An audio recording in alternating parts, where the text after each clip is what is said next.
I died in a lucid dream, and it taught me how this can help you to have easier lucid dreams. So I've always been fascinated by dreams, death, and the strangeness of existence, and I've had plenty of dreams about dying, but there was one that really stood out. And the really weird thing is, it wasn't dramatic or showy or the kind of story you tell your friends, but it changed how I thought about life and led me down a pathway to discovering a technique for lucid dreaming. So in today's video, you're going to learn the history of dreams and death, and an ancient technique that will help you to get into the right mindset for lucid dreaming. But first, a disclaimer.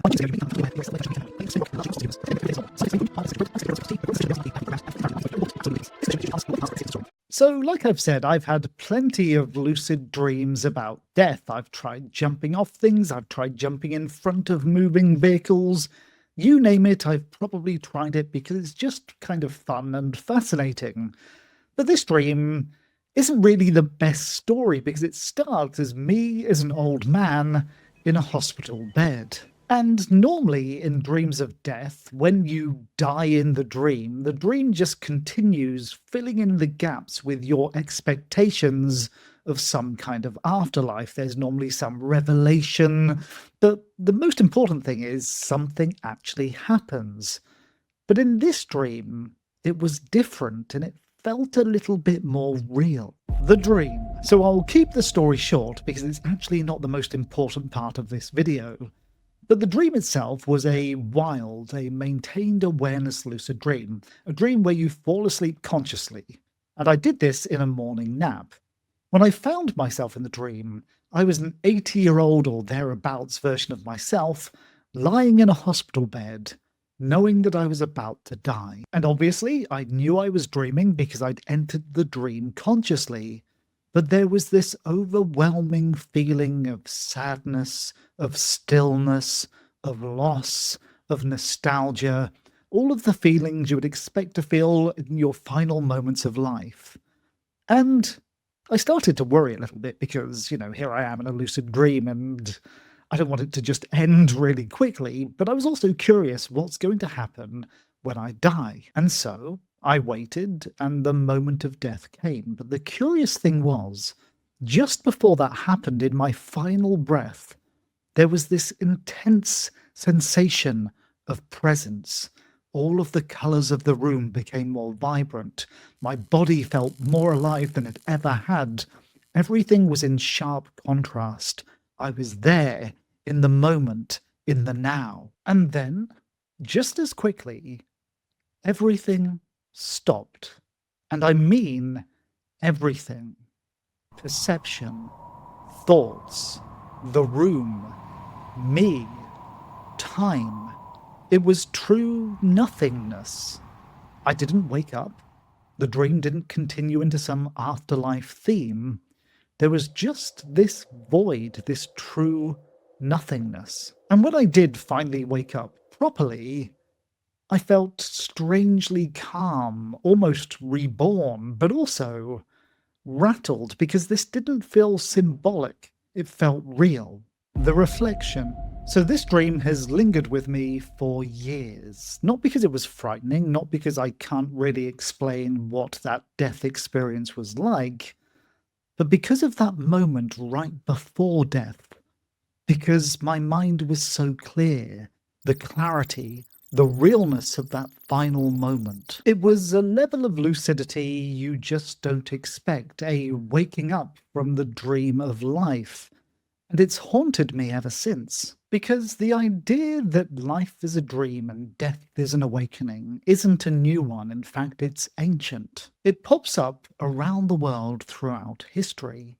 Even Shakespeare, to die, to sleep, the chance to dream. And you can find it throughout Eastern philosophies and religions, the idea that waking life is just another illusion, a form of dream, maya, samsara. Tibetan Buddhism is a great example of this. It really gets its teeth into this idea with books like the Tibetan Book of the Dead, which guides the dying through the bardo states where awareness is your only anchor. And then back to literature, there's my favourite quote of all time by Henry Havelock Ellis.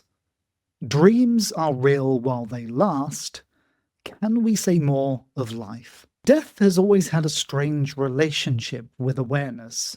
The Stoics performed a daily meditation called Memento Mori, which is essentially, remember you too will die. The idea was to sharpen awareness by reminding yourself that this won't last. Why this matters. So why on earth does any of this matter for lucid dreaming? Well, it's because dreams are built from assumptions. When you're in a dream, you simply assume it's real.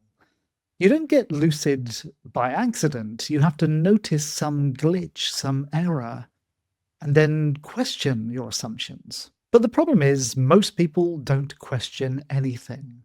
Not in life, not in their dreams. They live in habits, assumptions. And the number one problem for learning how to lucid dream is to break this habitual spell, this dream of expectations and assumptions. And that can be really hard to do.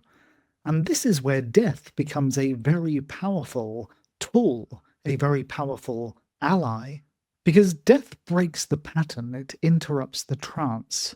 You can be scrolling through your phone completely oblivious to the world around you, but if someone reminds you that you're going to die, suddenly for a moment you're very awake. Try it right now, and I want you to let me know how this feels in the comments.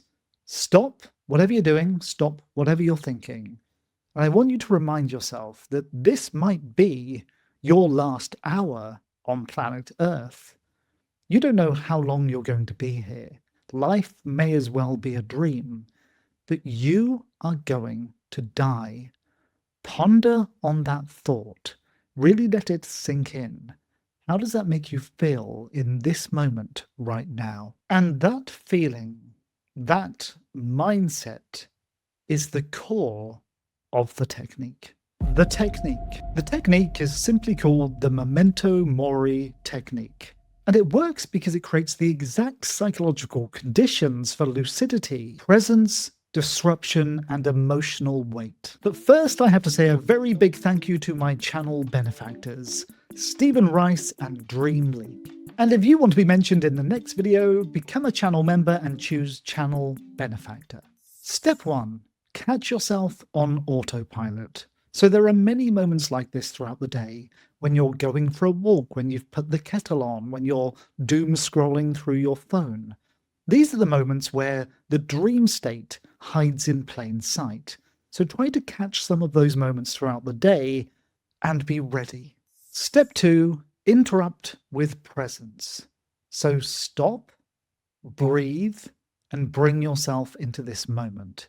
Then tell yourself, one day I will die, and it might be today.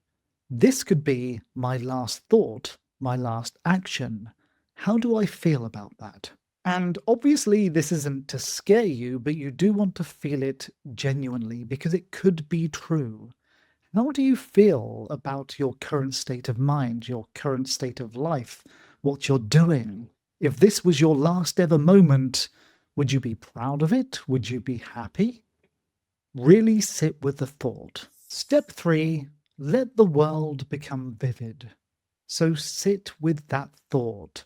Really meditate upon it. The idea here is to be fully present.